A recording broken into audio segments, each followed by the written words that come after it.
namanya manusia dan saya salah satu di antaranya. Jenengan termasuk manusia atau bukan manusia? Manusia. Saya termasuk salah satu di antara manusia yang punya hajat banyak. Punya kebutuhan banyak. Punya keinginan banyak. Dan semoga hajat-hajat saya dan keinginan saya serta hajat dan keinginan jenengan semua, keinginan-keinginan jenengan semua termasuk yang diridhoi Allah Ta'ala, amin. Ya, punya hajat.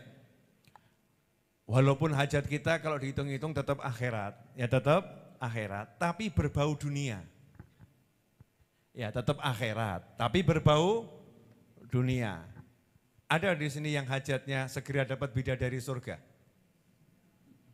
Nanti itu ya, dapat tapi nanti. Sekarang dikasih mau, tapi segera diambil. Enggak mau sekarang ya, masih nanti aja kalau di surganya Allah Subhanahu wa Ta'ala. Ya, hajat kita ini berbau dunia meskipun itu akhirat. Contoh, ada enggak yang hajatnya pengen punya motor baru? Angkat tangan. Ojo isin-isin tuh ya. Nambah motor boleh enggak?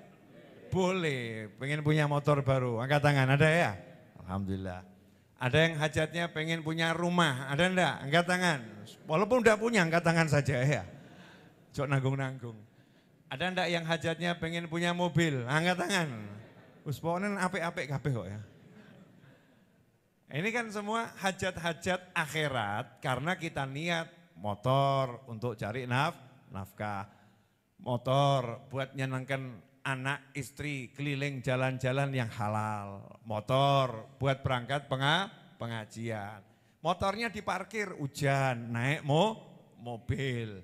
Emangnya kalau orang punya mobil nggak boleh punya motor? Boleh kan ya?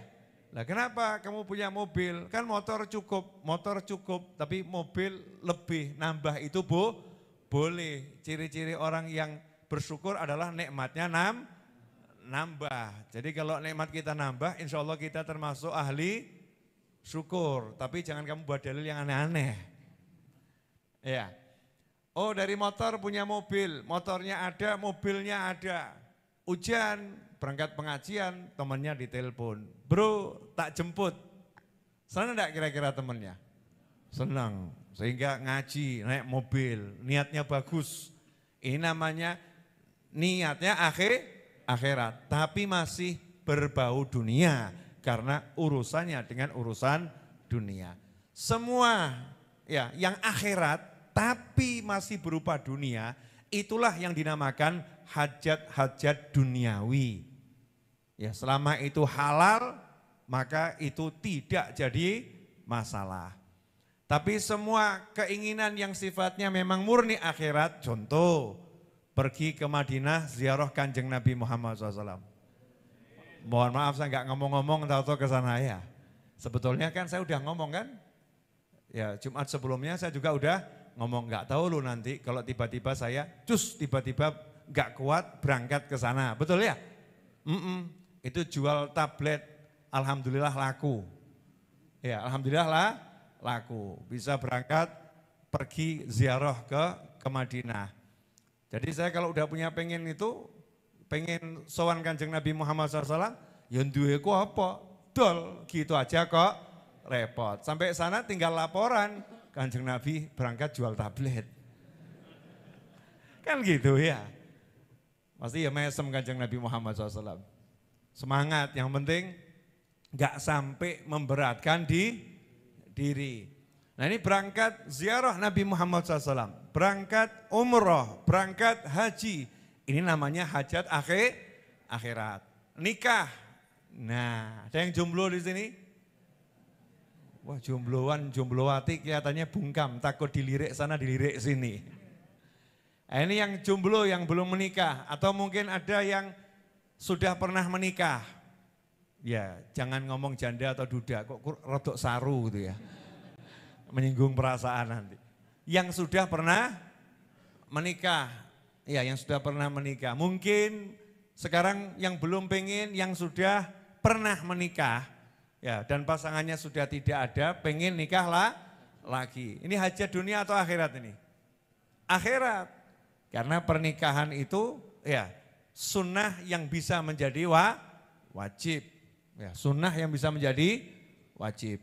Ada yang punya hajat pengen punya anak, dunia atau akhirat itu? Akhirat. Karena anak ya yang soleh, yang bisa meneruskan perjuangan Nabi Muhammad SAW itu didambakan oleh Nabi Muhammad SAW. Tanakahu takthuru, nikahlah kalian biar bisa jadi banyak. Fa inni mubahin bikum, karena sesungguhnya aku kelak akan membangga-banggakan kalian al-umam yaumal qiyamah, di hadapan umat-umat yang lain nanti di hari kiamat. Itu namanya berarti hajatnya hajat akhirat. Kenapa? Pengen mewujudkan keinginan Nabi Muhammad SAW. Nah, jenengan dulu waktu pengen punya anak, ada enggak niat gitu? Nabi pengen umatnya jadi banyak, saya mewujudkan hajatnya Kanjeng Nabi. Pernah gitu? Nah kalau belum ulangi. Ya, niat lagi. Ya, minta anak lagi. Saya mewujudkan hajatnya Nabi Muhammad sallallahu alaihi wasallam. Itu semua namanya akhirat. Nah, gimana caranya biar hajat itu terpenuhi? Baik itu hajat dunia maupun hajat akhirat. Ya dunia jelas tadi ya, semuanya terkait akhirat. Walaupun terkait akhirat itu disebut dunia kalau wujudnya dunia. Tapi itu halal dan itu bernilai akhirat. Udah jelas ya? Nah gimana caranya biar kepegang tuh hajatnya? Pengen punya motor, dapat. Pengen punya mobil, dapat. Pengen punya rumah, dapat. Yang hajatnya akhirat, pengen nikah, dapat. Iya. Pengen haji, dapat. Pengen umroh, dapat. Caranya bagaimana? Alhamdulillah, Tuhan itu hanya satu, enggak ada yang lain. La ilaha illallah. Bayangkan kalau Tuhan itu dua. Kamu minta sama Tuhan satunya nolak. Diveto sama Tuhan satunya, tok. Susah tuh doa terkabul. Betul kan ya? Makanya Allah itu hanya satu, la ilaha illallah. Enggak ada Tuhan kecuali Allah. Yang ada hanya Allah. Qul huwallahu ahad. Nah Allah yang Maha Esa, satu-satunya Tuhan di jagat raya yang menciptakan segala makhluknya. Allahnya bilang, ud'uni astajib lakum. Panggil aku, minta sama aku jawab panggilan kalian. Berarti kalau punya hajat, yang paling gampang ngapain? Nyari atau doa? Nyari atau doa? Ayo nyari atau doa? Daripada kamu cari capek-capek sama Allah gak dikasih. Jadi bagusnya gimana? Saya kasih permisalan. Ya ini rotok gak enak sih ya, tapi gak apa-apa harus dijelaskan. Kalau gak dijelaskan nanti gak paham-paham. Boleh ya? Saya mau menjelaskan apa juga saya belum paham. Yang penting ngomong dulu, contohnya belum ada perpanjangan waktu. Ya. Kalau ngajar kan nggak boleh mikir. Nah contoh ya contoh. Di depan ada toko roti Alibaba. Ya toko roti Alibaba. Pemiliknya saya. Di toko roti itu sudah ada beberapa jenis roti. Roti semir, roti coklat, ya roti keju, ada. Jenengan pengen, pemiliknya saya, tokonya di depan. Kalau jenengan kenal saya, enaknya gimana? Ke toko depan atau ngomong ke saya? Normalnya orang kan ke toko depan ya. Toko depan, permisi, beli, betul? Ya itu normal, itu jalur memang harusnya begitu. Tapi jangan lupa, pemiliknya saya. Dan jenengan capek-capek ke sana, saya bilang, yang satu itu jangan dijualin. Gimana? Kalau kasusnya begitu gimana? Mumet enggak? Loh saya bawa duit tuh, saya udah di toko. Kata bapak, Anda tidak boleh beli di toko ini. Sold out, semua sudah laku. Nah ini masih banyak barangnya, iya. Sudah dibeli Ustadz Iis. Gimana kalau begitu? Pulang dengan tangan hampa atau bawa sesuatu? Tangan hampa. Kenapa? Sombong. Aku punya uang, Aku tahu tokonya, aku bisa jalan. Saya lihat, enggak ya. Emangnya dengan duitnya dia bisa. Emangnya dengan kekuatannya dia bisa. Dia lupa yang punya toko aku. Halo toko, tutup sekarang juga. Tok, tok, tok, tok. Beli roti. Yang jaga ada di dalam, Ustadz Is yang jaga. Ustadz beli roti. Bisa baca enggak? Apa? Baca. Tutup. Kan barusan buka? Iya barusan. Barusan juga saya tutup. Lu saya mau beli, datang saja besok pagi. Saya mau nanya, kalau begitu rasanya hati gimana itu? Enak atau enggak enak? Enggak enak. Beda itu, Mas Agus Mazid dari Jogja, telepon saya. Habib, siap. Saya mau beli rotinya ada. Enggak ada tapi saya akan adakan. Yang punya saya kok. Pesannya apa? Oh saya senang sama beliau gitu kan ya. Pesannya apa? Roti semir sekian, ini sekian, oke. Ya saya telepon Ustadz Is yang jaga toko. Buatkan roti sekarang, mau dilembur kayak mau ngapa, yang penting jadi sekarang. Kerahkan semua anak-anak, buatkan roti. Kenapa bisa begitu? Karena yang mau beli hubungi yang punya, betul.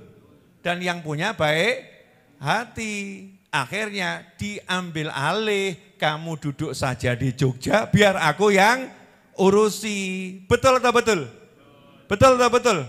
Biar saya yang kirimkan. Mas Agung berangkat ke Jogja, bawa mobil, antar ini ke rumah Mas Agus. Mas Agus duduk di rumah, modalnya cuman telepon. Saya mau nanya, bisa enggak begitu terjadi? Bisa atau sering? Bisa atau sering? Sering. Kamu saja pakai itu aplikasi apa itu namanya? Ya itulah yang pokoknya itu. Nanti kan saya iklan enggak dibayar ya. Beli-beli online tuh loh ya. Kamu enggak datang ke tokonya, modal taktik diantar sampai rumah. Betul? Nah ini metode nomor 1 yang paling penting, hubungi yang punya.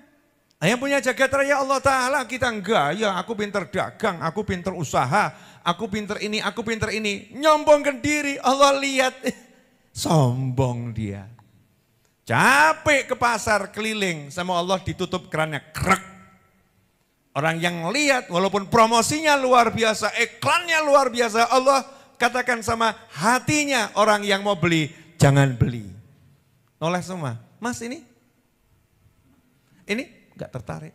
Ini no. Sehebat apapun dia nawar sampai diganti dengan berbagai macam cara, enggak ada hasilnya. Kenapa? Diblokir sama Allah Subhanahu wa taala. Makanya Islam mengajarkan upaya untuk mendapatkan rezeki yang nomor 1 itu bukan upaya yang sifatnya ilmu yang diajarkan oleh orang-orang pada umumnya. Tapi nomor 1 adalah taqwallah. Cara dapat rezeki itu takwa, caranya halal, caranya benar, caranya dengan ibadah. Ngerti halal haramnya. Kemudian dengan ibadah, punya hajat, sholat hajat. Kamu baca zikir ini, jalan takwa. Baru melakukan jalan-jalan yang lain. Nah sekarang kan kebalik, jalan-jalan yang lain ditempuh, jalan takwa cadangan. Kalau kepepet baru jalan, kurang ajar kayak gitu. Paham ya? Jadi jalan takwa ini justru jalan yang the best, yang terbaik, yang terbenar. Itu yang andalkan, kemudian jalan yang lain tempuh dengan dibalut takwa. Pergi ke pasar pakai takwa. Ya, pergi ke toko roti pakai takwa. Pergi ke showroom pakai takwa, pergi ke dealer pakai takwa, pakai takwanya. Tapi nomor 1 takwa yang sifatnya sholat, hajat, yang sifatnya sholawat, zikir, jalankan. Ya jalankan. Kenapa? Karena yang punya adalah Allah Subhanahu wa ta'ala. Maka ilmunya para wali adalah gimana caranya minta sama Allah Ta'ala. Biar kalau minta itu langsung Allahnya ya, tidak pakai lama, ya dan segera. Caranya bagaimana? Mau enggak saya jelaskan? wani piro. Nah, ini zaman sekarang ini kalau dibilang wani piro mesem, soalnya rawani piro-piro.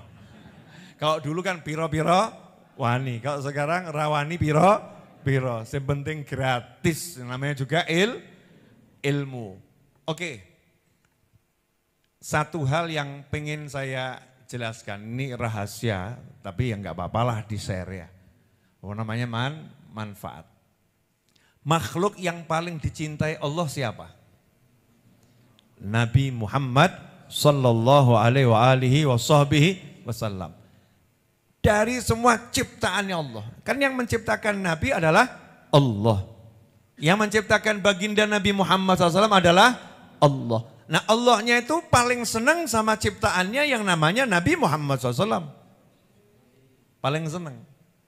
Kita ini kalau misalnya punya seseorang yang kita sayangi, kalau orang itu datang, yang ikut kita sayangi juga, betul ya? Kamu sama siapa? Sama kenalan saya. Oh siapa namanya? Dari mana? Padahal gak kenal. Disopo. Ya. Ada orang yang datang sendiri, sungguh-sungguh, nunggu 5 jam, gak disapa-sapa. Kenapa? Gak kenal. Lah kalau yang ini baru datang disapa, oh datangnya sama siapa? Dia nggak datang sendiri, dia datang, dia ngajak orang yang saya sayang. Saya nyapa yang saya sayang, otomatis dia juga saya sapa. Wajar atau nggak wajar? Wajar, begitu kan? Jadi caranya bagaimana biar doa kita itu, ya Allah kan maha mendengar, semua didengar. Tapi sama Allah diwujudkannya segera. Ya diwujudkannya segera. Gak pakai lama-lama. Caranya bagaimana? Caranya adalah bawa manusia, makhluk ciptaan yang paling dicintai Allah Subhanahu wa taala. Jadi datangnya ke Allah bawa Nabi Muhammad SAW. Contoh, kita ingat istighfar. Orang kalau punya dosa suruh ngapain? Minta ampun, istighfar. Tapi untuk istighfar Allah ngajarkannya itu ya menarik sekali. Walau annahum idzalamu anfusahum ja'uka fastaghfirullaha wastaghfara lahumur rasulu lawajadullaha tawwabar rahima. Walau annahum idzalamu anfusahum, seandainya ketika mereka berbuat dosa mendolimi diri mereka sendiri, seandainya mereka seperti itu ya, walau annahum idzalamu anfusahum ja'uka, mereka itu mau datang kepadamu wahai Nabi Muhammad SAW. Orang punya dosa itu datangnya kemana? Ke Allah. Minta ampunnya kepada siapa? Kepada Allah. Harusnya kan di rumah istighfar selesai ya. Gak usah kemana-mana. Tapi Allah mengatakan kepada Nabi Muhammad SAW, seandainya mereka itu ketika mereka menzalimi diri mereka sendiri, ja'uka, mereka mau datang kepadamu, fastaghfirullah, di hadapanmu mereka minta ampun pada Allah, disyaratkan di hadapan Nabi Muhammad SAW. Berarti istighfar di depan Nabi sama jauh dari Nabi itu berbeda. Paham ya? Fastaghfirullah wastaghfara lahumur rasul. Dan Rasul memintakan ampun untuk mereka. Sama Allah dikasih syarat lagi. Sudah di depannya Rasul SAW dan Rasulnya mintakan ampun. Tentu mereka akan dapati Allah itu maha memberi dan menerima taubat dan maha penyayang. Artinya diampuni dan disayangi. Dengan syarat dimintakan ampun oleh Nabi Muhammad sallallahu alaihi wasallam. Artinya kalau yang maju itu Nabi, beres. Kalau yang maju itu Rasulullah SAW, beres. Bagaimana caranya biar nabinya maju? Ya kita datangi. Ya kita datangi Nabi Muhammad sallallahu alaihi wasallam. Lah bagaimana cara mendatangi Nabi Muhammad SAW? Yang pertama, ya kita datang betul-betul ke Madinah Al-Munawwarah. Datang ziarah pada Nabi Muhammad sallallahu alaihi wasallam. Ucapkan sholawat dan salam syahadat langsung di hadapan Nabi Muhammad sallallahu alaihi wasallam. Tapi tentunya enggak semua orang punya kesempatan yang sering atau enggak semua orang punya kesempatan untuk itu. Makanya Nabi SAW kasih opsi yang berikutnya. Apa opsi yang berikutnya? Sampaikan sholawat dan salam kepadaku dimanapun kalian berada. Karena sesungguhnya sholawat dan salam itu tablughuni, sampai kepadaku.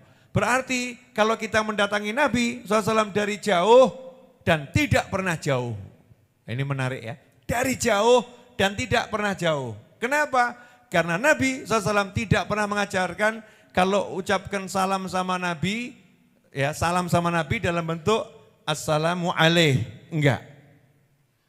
Ya Nabi salam alaika, ya Rasul salam alaika, ya Habib salam alaika, salawatullah alaika.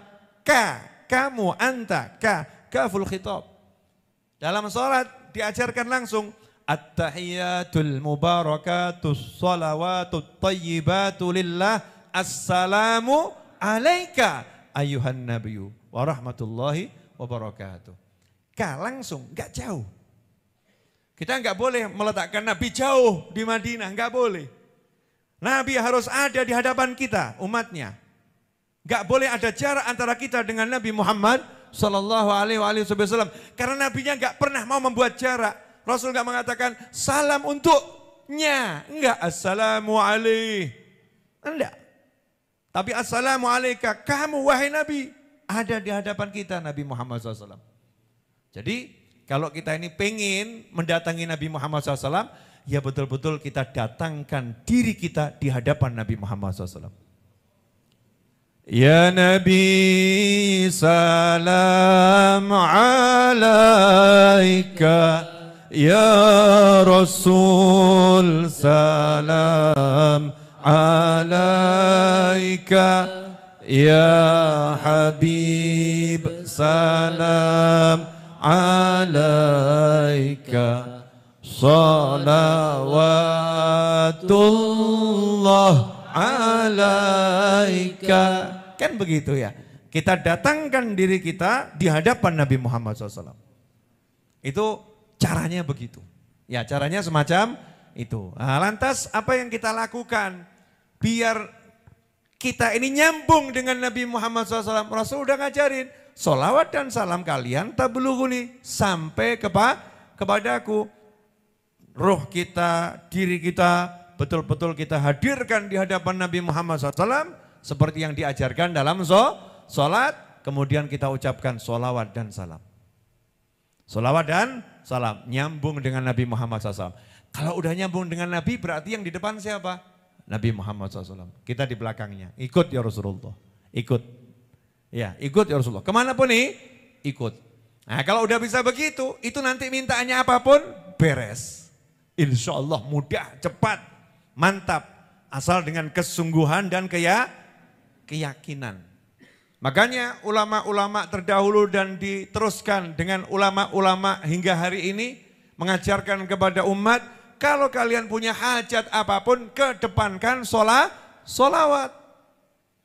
Baca sholawat yang banyak terus, baru minta. Lah kita kan rodok-rodok. Sholawatnya belum jalan, mintanya udah kebanyakan. Allahumma, Allahumma, Allahumma, Allahumma, Allahumma, Allahumma, Allahumma. Yang dipanggil siapa nih? Allah. Nah, kata Allah, loh datang sendiri dia. Ngantri dulu. Datang sendiri. Mau bawa apa? Tapi begitu Allahumma salli ala Sayyidina Muhammadin wa ala ali Sayyidina Muhammad. Kama sallaita ala Sayyidina Ibrahim wa ala ali Sayyidina Ibrahim wa barik ala Sayyidina Muhammadin wa ala ali Sayyidina Muhammad kama barakta ala Sayyidina Ibrahim wa ala ali Sayyidina Ibrahim fil alamin innaka Hamidum Majid. Allahumma salli ala Sayyidina Muhammad wa ala ali Sayyidina Muhammad صلاة تنجينا بها من جميع الأهوال والآفات وتقضي لنا بها جميع الحاجات وتطهرنا بها من جميع السيئات وترفعنا بها عندك على الدرجات وتبلغنا بها أقصى الغايات من جميع الخيرات في الحياة وبعد الممات.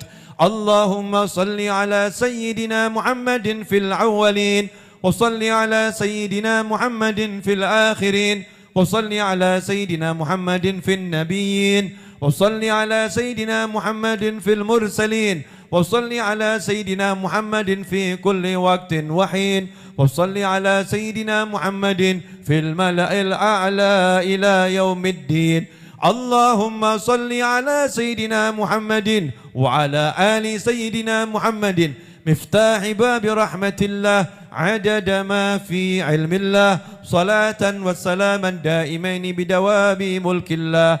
Allahumma ya Allah, baru minta solawat, solawat, solawat, solawat, solawat, solawat, solawat, solawat, solawat, solawat. Begitu Rasulnya sudah maju ke depan, Allahnya langsung lihat kepada hambanya itu, karena Allah sudah janji siapa yang salawat kepadamu 1 kali, aku salawat kepadanya 10 kali. Hamba itu langsung dilihat oleh Allah Ta'ala dengan perhatian rahmat yang luar biasa. Baru minta, Allahumma bojo solihah. Kan begitu. Didengarkan langsung. Allah cuman bilang, kabulkan hambaku. Malaikat langsung bertugas. Ya. Solo, wah stok banyak. Karena stok banyak ini mintanya kan tadi cuma istri solihah ya. Stok banyak lah, datang kan solihah satu persatu dia tolak-tolak terus ini. Kebanyakan stok. Saking banyaknya stok. Jadi mintanya yang jelas, yang jelas. Istri solihah yang bisa bahagiakan dunia akhirah bulan ini ya Allah, gitu. Nanti kapan-kapan juga boleh, kan gak cetok. Ya ini kan gak jelas, gak cetok.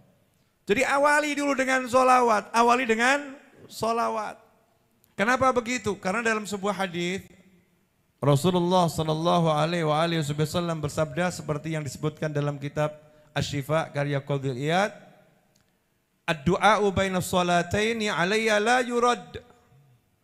Doa yang dipanjatkan diawali dengan sholawat dan diakhiri dengan sholawat kepadaku la yurad, tidak ditolak oleh Allah Ta'ala. Makanya kiai-kiai dulu ya, ulama dulu, para habaib tempo dulu kan ngajarnya gampang.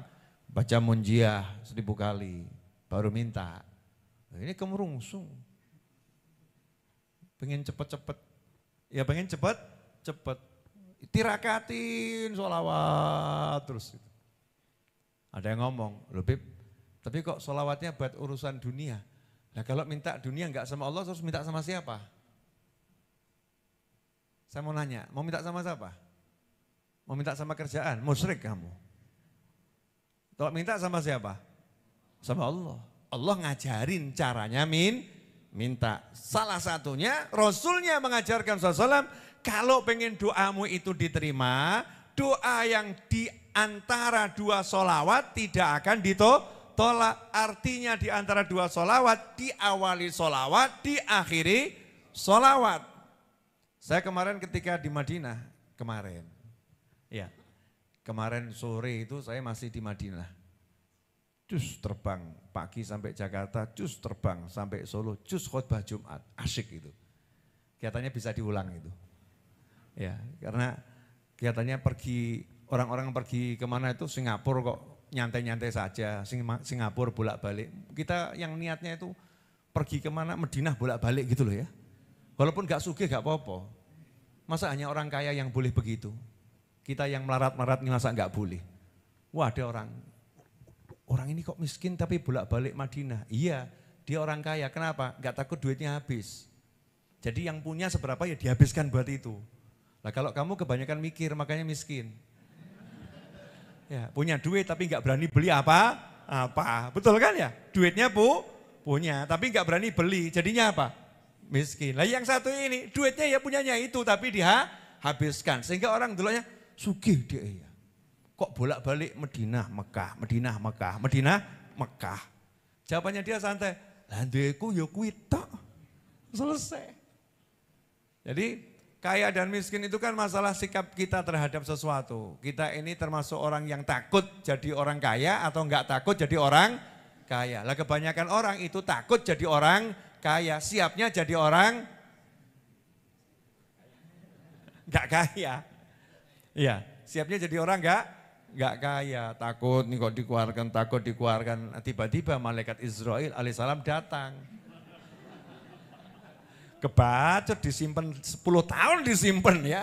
Akhirnya dijemput. Yang mesem anaknya, hari pertama nangis, hari kedua nangis, hari ketiga lihat warisan ngakak. Bapak soleh Masya Allah. Ya betul Bapak soleh, tapi kan ya toh ya. Jadi jangan ojo eman-eman mbek duit gitu loh ya. Sama duit jangan eman-eman, yang penting halal, yang penting halal nyenengno ati lakonono. Gitu aja kok repot. Nanti habis golek meneh, sugih. Orang sugih itu kan siap kaya. Habis cari lagi, namanya mental orang kaya. Kalau kita mental nggak siap kaya, habis engkau duit kondi. Nanti dari mana datangnya? Maka dikatakan dalam sebuah hadis, kadal fakru ayyakuna kufra. Kama qala sallallahu, hampir-hampir rasa takut jatuh miskin itu membuat seorang jadi kufur. Rasa takut kehilangan jabatan, rasa takut kehilangan kekuasaan, rasa takut kehilangan pekerjaan, rasa takut kehilangan tabungan, rasa takut kehilangan harta, rasa takut kehilangan dunia. Itu membuat orang jadi miskin. Apa kufur nanti? Ya jadi kufur. Akhirnya dia demi mempertahankan tadi yang ditakuti, dia akan melakukan hal-hal yang dilarang oleh Allah Subhanahu wa ta'ala. Na'udzubillah min dzalik. Jelas semuanya? Apa? Sabar tadi cerita Madinah tadi. Nah, di Madinah itu ya, ada beberapa peristiwa sih yang menyenangkan hati. Banyak sebetulnya, banyak. Tapi yang saya paling asyik ini, saya dapat tambahan pemahaman tentang hadis ini. Ya, karena ada hadis yang lain yang bunyinya semacam ini. Dari Ibn Abbas ya. Wa fi hadis akhir. Kullu du'ain mahjubun dunas sama. Ya. Semua doa itu tertahan di bawah langit. Sampai disolawati kepadaku. Kalau udah disolawatin baru naik. Bisa dipahami? Berarti seakan-akan sayapnya solawat nembus langit yang pertama, kedua, ketiga, keempat, kelima, keenam, ketujuh itu apa? Sayapnya doa tadi. Solawat. Jadi kalau nggak pakai solawat naik. Mandek. Ini terus kurang solawatnya. Begitu disolawatin, nah, kok bisa begitu? Nah itu saya waktu di dekat dengan peristirahatannya Kanjeng Nabi Muhammad SAW, ya pagi habis sholat subuh, habis wirdul latif ya. Kemudian saya biasa cari kopi, ya cari kopi sama donat satu. Itu nikmatnya luar biasa. Minum kopi, makan donat, nyawang Kanjeng Nabi Muhammad SAW. Wah, ajib. Ya, kubah hijau itu mengalahkan hijaunya gunung model apapun. Mengalahkan keindahan apapun. Seruput, suwil, nikmat, gitu kan? Nah, itu terus dapat pemahaman begini.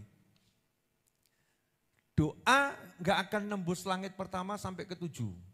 Kalau kita baca kitab Minhajul Abidin karya Imam Ghazali, di situ ada satu hadis. Itu setiap langit ada penjaganya. Jadi enggak gampang itu amal nembus langit pertama itu ada screeningnya. Kalau yang amal ini orangnya kok ada ria, mental. Kadang doa amal itu indahnya luar biasa, nembus langit pertama. Malaikat langit pertama itu mengeluh-elukan, ini amal luar biasa. Dikawal seluruh malaikat langit pertama menuju langit kedua. Sampai langit kedua ditolak sama malaikat yang di situ. Ini masih mengandung ini, kaget yang langit pertama malaikat. Kok lolos yo? Dari pengamatan kami. Karena ilmunya malaikat langit pertama terbatas. Terus begitu, jadi sampai lolos langit ke-7 itu enggak mudah. Kalau jalan sendiri, enggak mudah. Diajari sama Nabi Muhammad SAW. Passwordnya biar langit pertama begitu pakai password ini, malaikatnya nggak nanya, lanjut. Lanjut. Langit ke-7, lanjut. Terakhir diperiksa malaikat Jibril alaihissalam. Begitu dilihat sama malaikat Jibril, langsung dibawa ngadep ke Allah Ta'ala. Ya Allah, ini amal yang luar biasa. Allah lihat langsung, qabul. Nah, caranya gimana? Biar dikawal Nabi Muhammad SAW. Jadi ibaratnya gini, diawali dengan sholawat, terus kita doa, diakhiri sholawat. Berarti doa kita itu dikawal utuh oleh Nabi Muhammad SAW. Jangan sampai ada yang kececer. Jangan sampai ada doanya yang kemudian kok enggak, biasa kok rombongan tuh loh ya. Rombongan tuh kalau ada yang jalan cepat, yang belakang ketinggalan enggak itu? Ketinggalan. Makanya kalau kita touring, ya saya kan dulu pernah touring. Masa kecil saya. Bukan masa muda ya. Sekarang kan saya masih remaja. Jadi dulu tuh masa kecil. Saya dakwah tuh ya touring ya, ada dakwah dengan touring motoran sama teman-teman yang memang ahli motoran, klub-klub motor dulu ya, masih awal-awal tuh bawa kopi sendiri, bawa minuman sendiri, dulu seperti itu. Itu kalau touring itu ada yang di depan, bagian buka jalan tuh ya, kemudian ada yang di belakang, paling akhir, fungsinya apa? Nyisir, jangan sampai ada yang ketinggalan. Kalau ada yang bannya pecah, kehabisan bensin tiba-tiba, enggak sampai ketinggalan. Nanti dia akan berhenti kontak yang depan, stop dulu nih, ada yang ketinggalan. Kan begitu ya. Nah ini doa kita dikawal oleh Nabi Muhammad SAW. Depannya Nabi, belakangnya Nabi. Enggak boleh ada doa yang lewat dan terhalang. Harus lolos semuanya. Bejo apa enggak bejo kita itu? Bejo. Nah, tapi kita rada kurang ajar. Udah diajari begitu, tambah nabinya disingkirkan, langsung Allahumma, Allahumma. Sholawat gak penting, motor yang penting. Sholawat gak penting, yang penting hajatnya itu loh ya. Hajatnya, tapi yang nganter gak diutamakan, nah salah. Makanya kalau pengen hajat kita cepat tergapai dengan sholawat, ya sholawatnya itu dibuat yang bagus, yang indah, yang betul, yang mantap. Dan bayangkan itu ngawal doa kita. Seperti kita titip, Kanjeng Nabi titip ya gitu. Ya Nabi, itu yang ngomong ya Rasulullah, habis maulid doanya banyak. Makanya doa maulid gak di depan, di mana? Di belakang. Ya kalau maulid doanya di belakang. Sholawat dulu panjang, 1 jam sholawat baru doa. Ini baru sholawat 1 menit udah doa. Ya kalau habis sholat gak apa-apa ya, habis sholat gak apa-apa.